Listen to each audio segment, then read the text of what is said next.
Good morning, students. Today we are going to start the new topic of chapter 6, that is the meristematic tissue. Meristematic tissue, as we discussed, that these are the tissues which have the capacity to divide for throughout the life. Okay, so meristematic tissue are the found in a particular area of the plant, which one is called meristem.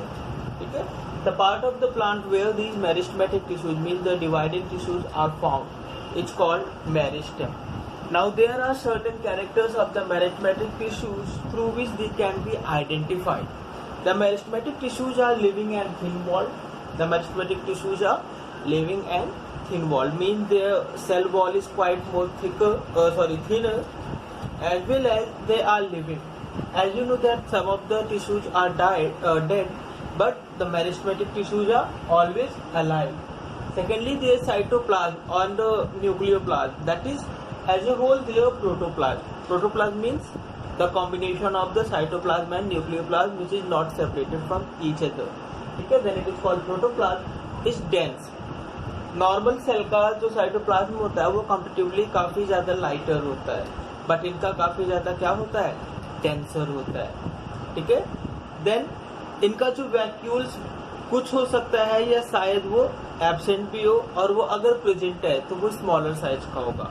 Normally हमने पढ़ा है कि जो plant cells होते हैं उनका vacuole larger size का होता है, बट अगर वो एक मेरिस्टेमेटिक टिश्यू है प्लांट सेल का, ठीक है, प्लांट का कोई क्या है, मेरिस्टेमेटिक पार्ट है, देन इसका जो साइटोप्लाज्म होगा वो डेंस प्रोटोप्लाज्म का होगा, और उसकी जो वैक्यूल होगी वो स्मॉल साइज की होगी. वैक्यूल कैसी होगी, स्मॉल साइज की होगी.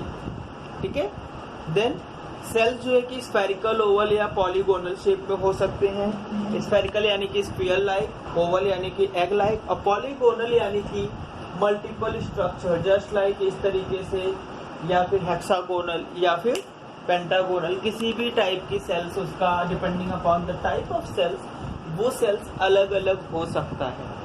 ठीक है, सेल्स जो है कॉम्पैक्टली अरेंज होते हैं और इंटरसेलुलर स्पेसेस नहीं होते हैं. There is no intercellular space. Intercellular space means the space between the two cells, just like cell 1 and cell 2 has no space. इनके बीच में कोई गैप नहीं होगा. जबकि अगर हम बात करें यहाँ पर जैसे इन फिगर्स में, तो यहाँ पर ये जो डार्क पार्ट है जो हम डार्क कर रहे हैं, these are the intercellular spaces. हमने यहाँ पे इंटरसेलुलर स्पेसेस को डार्क कलर से शो किया है, बट एक्चुअली में ये एक वैकेंट स्पेस होता है. ठीक है, सो ये क्या होता है, टाइटली पैक्ड होता है, और साथ के साथ इंटरसेलुलर स्पेसेस भी इसमें एब्सेंट होते हैं. ठीक है, सेल्स इमेच्योर होती है और अनडिफरेंशिएटेड होती है. ठीक है, but they are capable to divide indefinitely. ठीक है, वो कंटिन्यूअसली क्या कर सकते हैं, डिवाइड कर सकते हैं. और इनका जो प्लेन ऑफ डिवीजन है वो अलग अलग हो सकता है. प्लेन ऑफ डिवीजन के बिहाफ पे मास मेरिस्टेम, प्लेट मेरिस्टेम और रिब मेरिस्टेम, इनका 3 टाइप का मेरिस्टेम डिवाइड किया जाता है, जिसे हम आगे पढ़ेंगे. ठीक है, और मेरिस्टेमेटिक सेल्स में कोई भी रिजर्व फूड मटेरियल जनरली बहुत कम अमाउंट में होता है. वो केवल इतना ही रिजर्व फूड मटेरियल होता है कि वो उनकी खुद की एनर्जी रिक्वायरमेंट को कंप्लीट कर सके. उनमें कोई भी रिजर्व फूड मटेरियल यानी कि RFM स्टोर नहीं होता है. जैसे हमने लास्ट क्लास में पढ़ा था कि परमानेंट मेरिस्टेमेटिक टिश्यूज जो होते, परमानेंट टिश्यूज जो होते थे, उनके अंदर फूड या अदर चीजें स्टोर होती थी, और वो कोई स्पेसिफिक फंक्शन परफॉर्म करते थे एक्चुअली. ठीक है, सो मेरिस्टेमेटिक टिश्यूज कोई अदर स्पेसिफिक फंक्शन नहीं परफॉर्म करते. उनका प्राइमरी फंक्शन केवल और केवल डिवीजन का होता है. ठीक, सो यहाँ पे क्या होता है, इनके अंदर रिजर्व फूड मटेरियल फिर कोई स्टोर नहीं होगा, कोई अदर फंक्शन ये नहीं करेंगे. और मोस्टली ये ज़्यादातर डिवाइडिंग एरिया यानी कि रूट या शूट के या लीव्स के टिप रीजन पे, टॉप मोस्ट रीजन के पास मिलते हैं. ठीक है, तो ये कहाँ पे मिलेंगे, टॉप मोस्ट रीजन के पास. अब on the basis of origin इन्हें 2 पार्ट में डिवाइड किया गया है, प्राइमरी एंड सेकेंडरी मेरिस्टेम. किसके भी हाफ पे, on the basis of origin. ठीक है, सबसे पहला है प्राइमरी और दूसरा है सेकेंडरी मेरिस्टेम। फिर प्राइमरी मेरिस्टेम को भी 3 पार्ट में डिवाइड किया गया है, वही on the basis of occurrence. Apical meristem कहाँ मिलेगा? टॉप रीजन पे, टॉप पोर्शंस पे। इंटरकैलरी कहाँ मिलेगा? 2 नोड्स के बीच में। और लैटरल कहाँ मिलेगा? साइडवेज में। ठीक है। इसी तरीके से secondary cambium, secondary meristematic tissue, stock cambium, interfascicular cambium etcetera, तो हम इनके बारे में लेटर ऑन पढ़ेंगे। But first of all primary meristem वो डायरेक्टली डेवलप होता है एम्ब्रियो से। कहाँ से डेवलप होता है? एम्ब्रियो से, डायरेक्टली एम्ब्रियो से डेवलप होता है। ठीक है। और ये थ्रू आउट द लाइफ भी प्रेजेंट होते हैं। जैसे नॉर्मल सेल्स में नॉर्मल जो मेरिस्टेमेटिक टिश्यू है वो कुछ टाइम के बाद हो सकता है फिनिश हो जाए, बट प्राइमरी मेरिस्टेम क्या होता है? Through out the life present होगा। ठीक है। और ये कहाँ मिलेगा? या तो एपिकल रीजन पे, तो एपिकल मेरिस्टेम कहा जाएगा। इंटरकैलरी प्लेसेस पे मिल रहा है, मतलब साइड वे में, तो इंटरकैलरी कैम्बियम कहा जाएगा। ठीक है। या इंट्राफेसिकुलर कैम्बियम कहा जाएगा। इंट्राफेसिकुलर कैम्बियम यानी कि वैस्कुलर बंडल्स के अंदर मिलता है। इंट्राफेसिकुलर कैम्बियम कहाँ मिलेगा? वैस्कुलर बंडल्स के अंदर मिलेगा।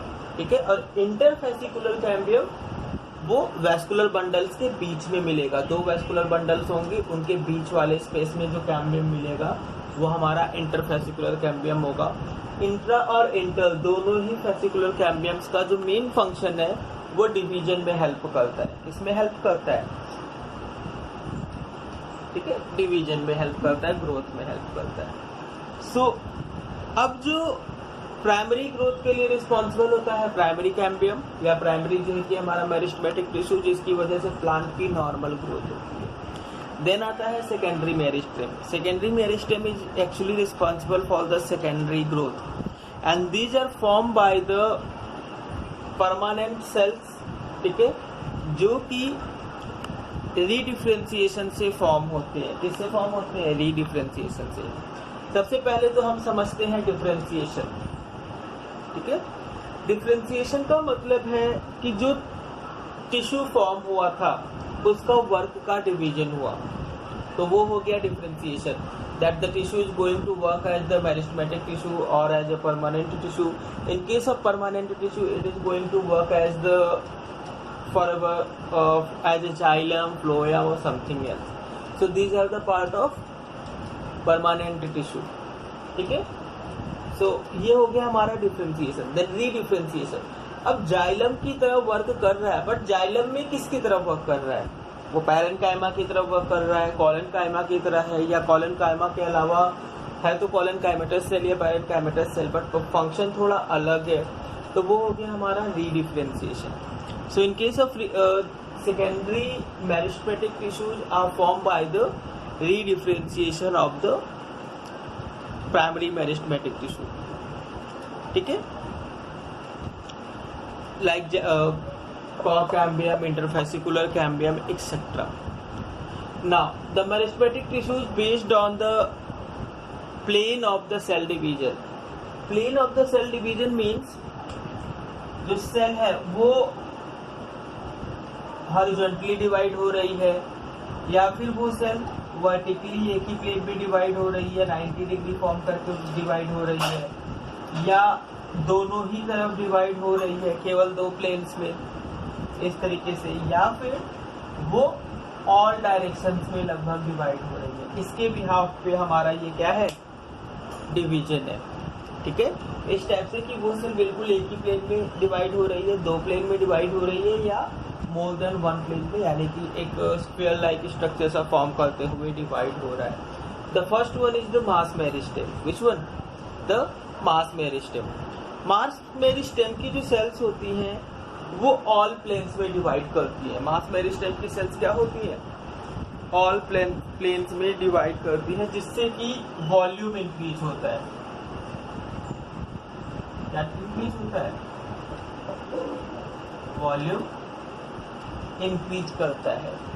ठीक है, एग्जाम्पल हमारा जो कॉर्टेक्स रीजन होता है प्लांट के अंदर, पिथ होता है, पित्त जो है कि सबसे सेंट्रल पार्ट मिलता है और कॉर्टेक्स जो है कि पैर के पास है। ठीक है। दूसरा है प्लेट मेरिस्टेम। दूसरा कौन सा है? Plate meristem. प्लेट मेरिस्टेम जो है कि केवल दो जो है कि प्लेन्स में डिवाइड होता है। दो प्लेन में ही क्या होगा? डिवाइड होगा, और इसकी वजह से लीफ का फॉर्मेशन होता है। इसकी वजह से, जैसे एग्जांपल है लीफ फॉर्मेशन। ठीक है। तो यहाँ पर वो केवल क्या है, थोड़ा सा हॉरिजॉन्टल डिवाइड हुए, बेसिकली हॉरिजॉन्टल, और थोड़ा सा वर्टिकल डिवाइड हुई, जिससे लीफ में थोड़ी सी थिकनेस हो जाती है। आई होप आपने लीफ की थिकनेस को नोटिस किया होगा। तो वो किसकी वजह से हो रहा है? प्लेट मेरिस्टेम की वजह से हो रहा है। तीसरा है रिब मेरिस्टेम। ठीक है। रिब मेरिस्टेम में ये केवल वन प्लेन में डिवाइड करते हैं। इसमें वन प्लेन में ही डिवाइड करेंगे, मतलब या तो ये वर्टिकली ही डिवाइड करेंगे या केवल हॉरिजॉन्टली ही डिवाइड करेंगे वन प्लेन के केस में। either in any plane but only in one plane. In case of plate meristem they will divide into two plates. ठीक है। कितने प्लेट्स में डिवाइड होंगे? दो प्लेट्स में या दो मेरिस्टेम में डिवाइड होंगे। सिमिलरली मास मेरिस्टेम कितने में? ऑल प्लेन्स में, मतलब 3 प्लेन, 4 प्लेन, 3D 4D जितने भी स्ट्रक्चर्स हैं वो सारे के सारे डिवाइड होंगे, जिससे कि वॉल्यूम इंक्रीज होगा। क्या इंक्रीज होगा? टोटल वॉल्यूम सिग्निफिकेंट वे से इंक्रीज होता है। ठीक है। So it was about the meristematic tissues and their types.